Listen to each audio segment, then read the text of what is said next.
nimesimama kama mwana Majenzi, kama mwana wa Kwale, mwana wa Micheweni kwa ujumla, kwa sababu madhumuni ya kuitana ilikuwa ni kuungana pamoja sisi ambao tuko pamoja katika mtaa huu, katika shehia hii, katika wilaya hii. Tumshukuru kwa ujumla Mwenyezi Mungu kwa kutupa fadhila hii ya mwezi huu mtukufu wa Ramadhani. Kwa hakika ni ukumbusho mkubwa, kwa hakika ni darasa kubwa sana. Darasa ya kwamba binadamu aende halafu arudi nyuma akijiangalia yale ambayo amekosa.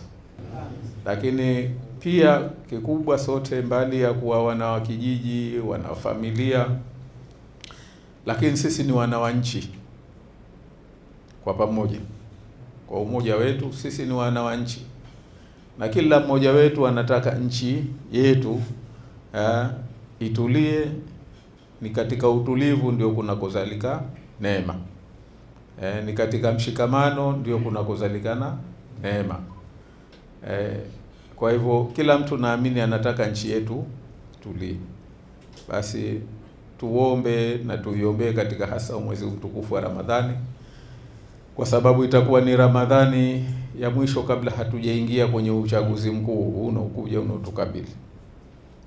Basi tuombe kwamba wale waliokuwa bado ibilisi kawashika, ya kwamba wao katika nchi wanaona kwamba muhimu kupata, wao katika nchi wanaona kwamba walikuwa na jadi, ni lazima wawe wao, lazima apate yeye mtu.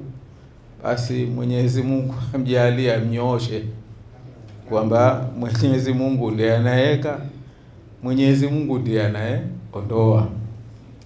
Lakini kikubwa zaidi ni kwamba ni kukumbuka kwamba hili ni jambo la watu, wapate fursa watu waamue, jamani, mwenzetu huyu anatufaa, huyu hatufai. Isiwe sababu, maana uchaguzi ni jambo la kutengeneza, mkapanga safu tena wengine ili mpate kwenda mbele kwa vipimo vyenu nyinyi waliokuwa ni wana wa nchi. Kwa hivyo, lakini wapo wenzetu hawajafahamu hilo.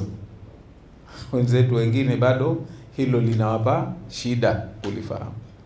Kwa hivyo inshallah tuombe katika mwezi huu mtukufu wa Ramadhani, kwa baraka za mwezi huu, kwa fadhila nyingi alizoziteremsha mwezi huu katika mwezi huu, na kwa sababu katika mwezi huu dua nyingi hupokelewa. Tuombe na inshallah Mwenyezi Mungu azitakabali, kwamba wenzetu waliokuwa bado hawajanyooka, hawajapata mwanga, hawajapata mwangaza wa kufanya mambo kwa niaba na kwa maslaha ya nchi, basi inshallah Mwenyezi Mungu awanyooshe, wafanye mambo, nyoyo zao zinyooke, ili tutengeneze nchi yetu, tupate kutoka katika kudamirika huku kukubwa tuliko nako, na Mwenyezi Mungu aturushie neema kwa sababu ya nia zetu kwamba nazo zimebadilika. Kwa hiyo baada ya kusema hayo, inshallah mimi niwatakie saumu njema, niwatakie inshallah, na sina hakika kama tutaonana kabla ya, lakini tuumalize vyema mwezi mtukufu wa Ramadhani, na Mwenyezi Mungu atakabali dua zetu, atakabali amali zetu, na atakabali pia atunyooshe na nia zetu, na atupe yale ambayo yamo katika dhamira zetu yalikuwa ni mema kwa ujumla.